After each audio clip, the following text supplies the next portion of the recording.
Olá, meus amigos, meus irmãos, graça e paz, tudo bem com vocês? Aqui quem está falando é seu irmão em Cristo, irmão Rogério de Jesus, e é sempre um privilégio, uma alegria poder compartilhar com você o entendimento gerado pelo Evangelho.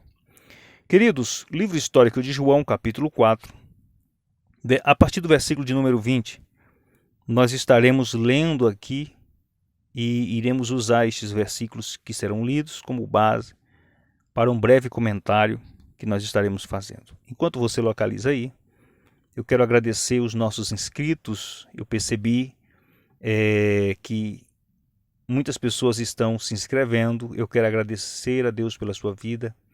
Você que tem compartilhado os nossos vídeos, que Deus continue agraciando você de uma maneira toda especial.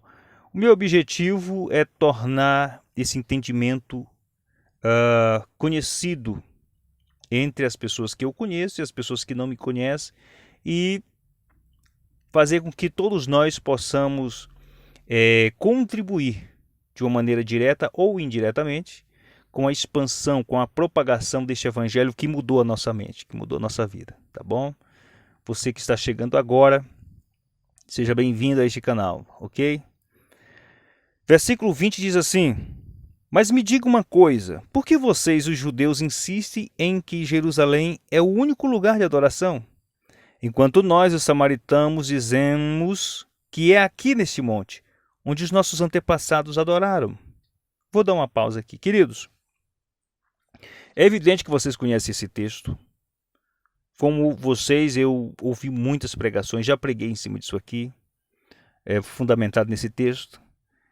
Mas com os olhos iluminados pelo Evangelho, hoje nós olhamos para isso aqui e conseguimos extrair lições interessantes para o nosso tempo.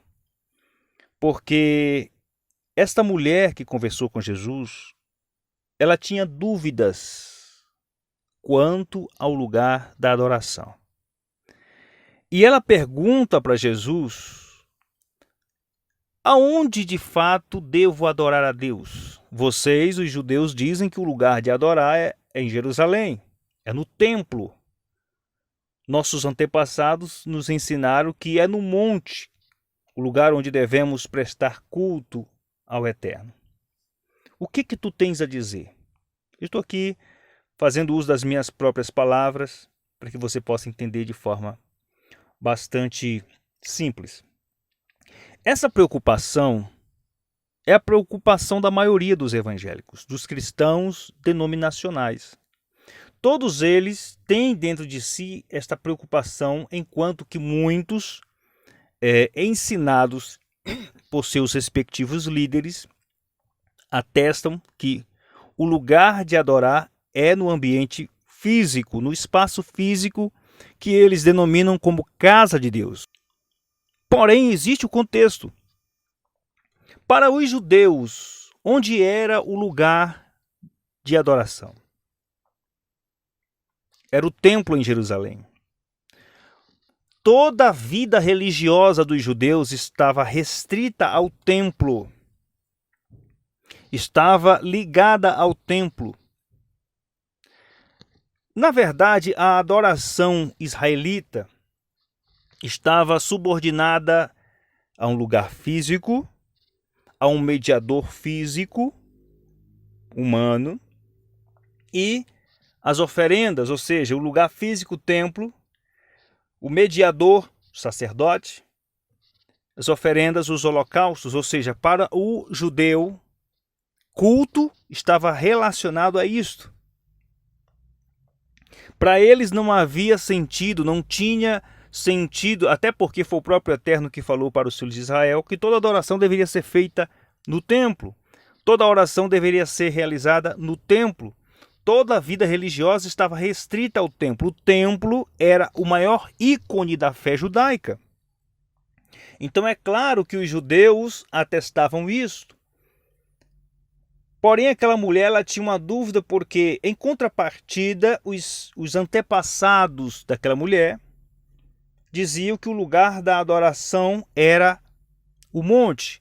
Então você percebe que havia uma rixa entre eles. E o interessante é que esta rixa existe nos dias atuais. Muitos dizem que o lugar de adorar É na Assembleia de Deus? Embora, claro, que existe aquela ideia de que em qualquer ambiente se adora a Deus. Mas aí existe um outro problema, porque os institucionalizados, sejam assembleanos, batistas, presbiterianos, para eles não tem sentido servir a Deus senão num templo físico. Não tem sentido adorar a Deus senão num templo físico, nas 4 paredes que eles chamam de igreja, que eles chamam de casa de Deus.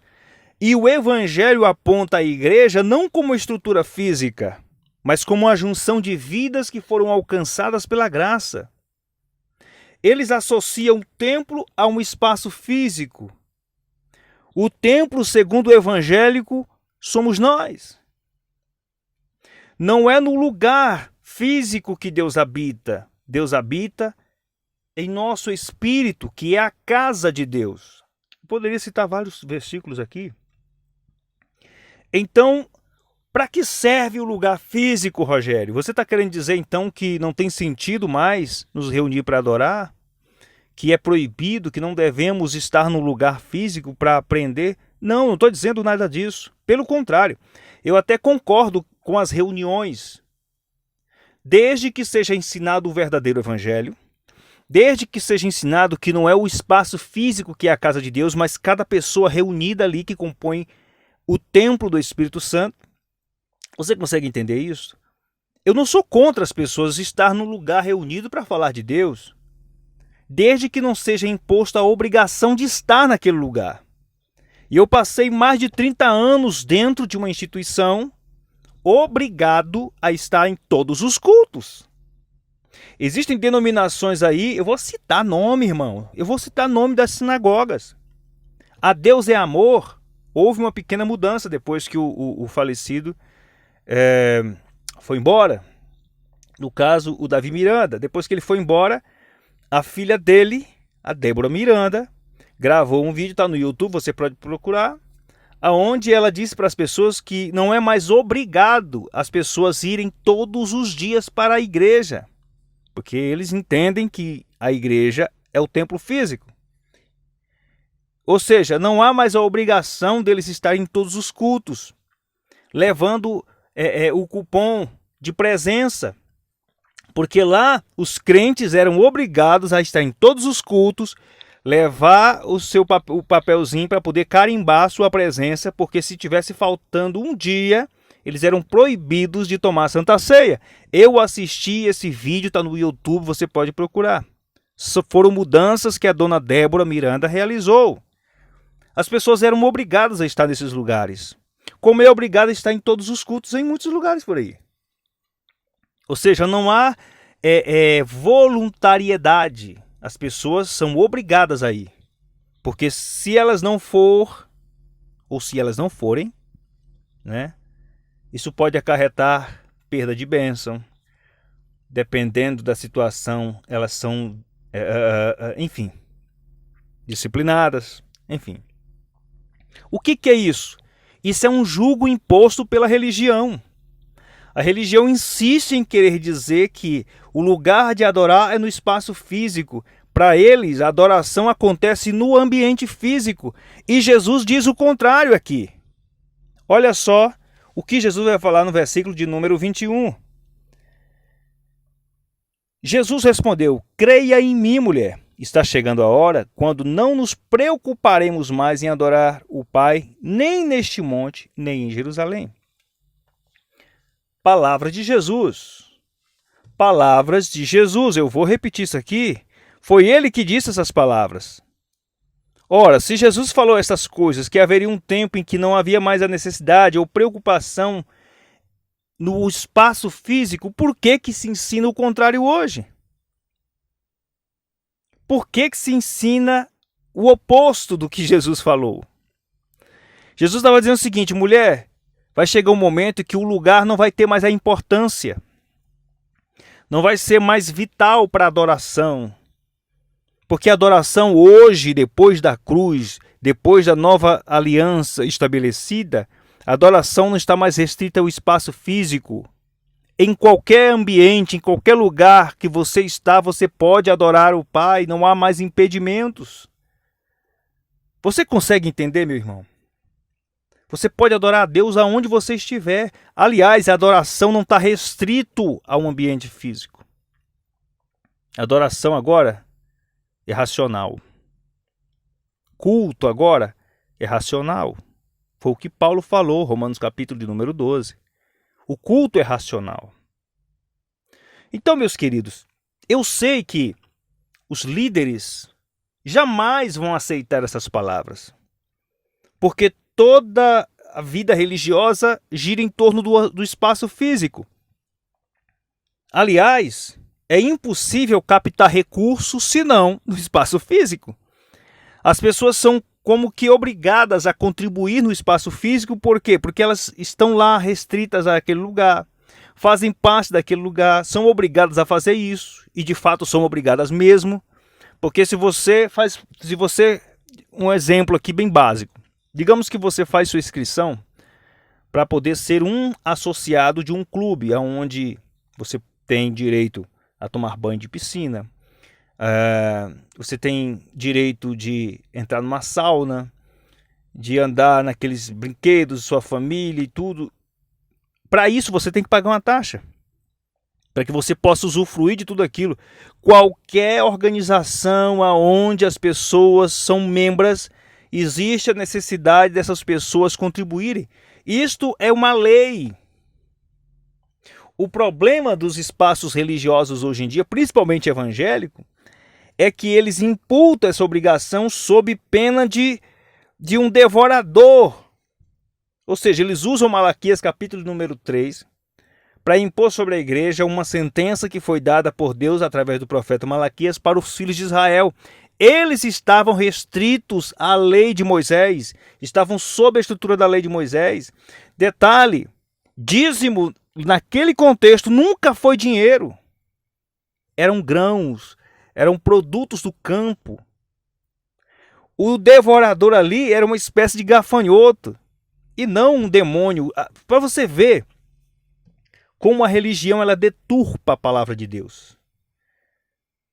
Ela leva você a acreditar que se você não der 10% do teu salário, sob a ideia de que porque vocês são chamados de ladrões, nós fomos chamados de ladrões quando nós não tínhamos condições de dar 10% e éramos impedidos de exercer determinadas funções dentro da congregação. Então, a pessoa que não contribui, ela é vista como ladrona, né? Como diz lá no Nordeste, ladrona. E ela também está na mira do devorador, que para eles é um demônio, que vai comer as finanças dela, que vai trazer doenças, que vai trazer... Então, assim, é uma coisa absurda, por quê? Porque a igreja da Nova Aliança nunca esteve sob o antigo pacto. A igreja da Nova Aliança, ela nunca esteve sob a estrutura da lei de Moisés. E aquelas palavras foram direcionadas aos filhos de Israel. Então, queridos, é terrível, é algo monstruoso você ouvir determinadas falas de alguns líderes falando sobre a importância do lugar sagrado, quando na verdade o lugar sagrado é você, é a sua vida, é o seu espírito. Você é a casa de Deus. Eu não estou querendo dizer com isso, mais uma vez, eu vou falar isso aqui, que você não deva se reunir com seus irmãos. Vá! Mas você não é obrigado. Você não está... E aí entra uma outra questão também, porque assim como os judeus que eram obrigados a estar no templo, toda a vida religiosa estava restrita à sua ida, à mediação de um homem, hoje não é diferente. Porque o lugar sagrado para muitos crentes é o ambiente onde se reúnem para cultuar a Deus, né? Para supostamente ouvir a palavra de Deus. Mas que palavra de Deus é essa que não mostra para as pessoas a verdade do Evangelho? Só apontam para trás, só apontam para o antigo pacto, só apontam para a lei de Moisés, nunca aponta para a cruz de Cristo e os benefícios espirituais que na cruz foram gerados. Que revelação é esta? Como se não bastasse o lugar físico, existe o que o Silas Malafaia chama de autoridade pastoral. Porque para muitos evangélicos, muitos líderes, o pastor é visto como um sacerdote. O que é um sacerdote? Dentro da estrutura da lei de Moisés, era um mediador, era a ponte. Ou seja, nenhum dos filhos de Israel tinham qualquer acesso ao eterno sem passar pelo sumo sacerdote. Você consegue entender? Então os líderes de hoje se acham sacerdotes. E isso faz com que as pessoas se sintam na obrigação de depender destes homens. De depender da mediação desses homens, da intercessão desses homens. Ou seja, as pessoas não têm acesso ao eterno. Quem liga essas pessoas ao Criador é o pastor. Só que ele se esquece que o pastor, dentro da estrutura da nova aliança, são guias. Líderes congregacionais. No tempo de Paulo, estes guias, eles tinham a obrigação de ensinar exatamente o que Paulo ensinava. Será que os líderes de hoje ensinam a verdade do evangelho pregado pelo apóstolo Paulo, que foi levantado por Deus como ministro da nova aliança? Certamente que não, querido. Certamente que não. É mais fácil você ouvir a lei de Moisés em todo culto, sobre o antigo pacto, sobre Davi, do que ouvir sobre a cruz, do que ouvir sobre o evangelho. Até porque a nova aliança e a estrutura doutrinária da nova aliança não entra na cabeça do religioso. Não entra na cabeça do religioso e para eles não vale a pena. Vão gastar muito tempo, vão gastar muito neurônio para entender, entendeu? Porque é assim que acontece. Queridos, para finalizar esse entendimento, vejam só, porque existe muitas pessoas restritas a isso, né? Presas a este entendimento de que o pastor é o sumo sacerdote, que não importa o que eles façam entre quatro paredes em casa, eles dependem e sempre vão depender da figura do pastor. Mas vejam só, Hebreus capítulo de número 4, versículo de número 14, diz assim: portanto, Jesus, o Filho de Deus, olha só o que o autor dessa epístola vai falar para os crentes primitivos, que eram israelitas, eram judeus que dependiam do homem, do sumo sacerdote, para adentrarem por eles, né? A fim de rogar a Deus algum favor. Ou seja, tudo isso estava relacionado ao sumo sacerdote. Mas veja o que o escritor da epístola falou para eles. E que isso é ignorado hoje dentro das igrejas. Portanto, Jesus, o Filho de Deus, é o nosso grande sumo sacerdote, que foi diretamente para o céu, a fim de nos ajudar. Portanto, não deixamos nunca de confiar nele. Esse nosso sumo sacerdote compreende as nossas fraquezas, visto que ele passou pelas mesmas tentações que nós passamos, ainda que ele nunca tenha cedido a elas, nem pecado.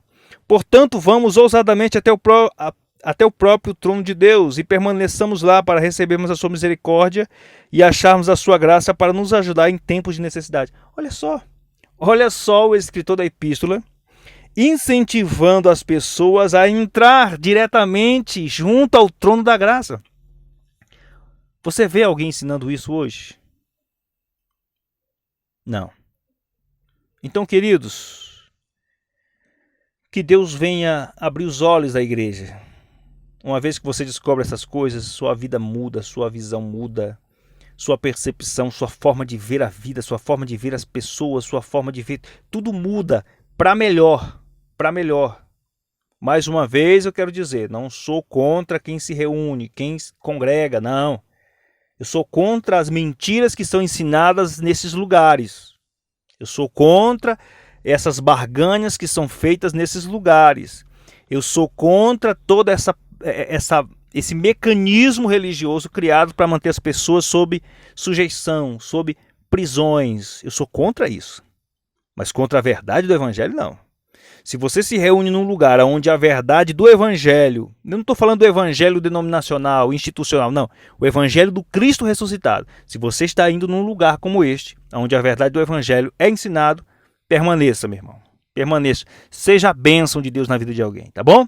Que Deus continue te abençoando. Lembrando, dê seu like, se inscreva, compartilhe. Vamos chegar nos 500 inscritos, vamos lá?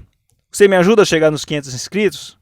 Que Deus continue agraciando a sua vida e a sua família em nome de Jesus.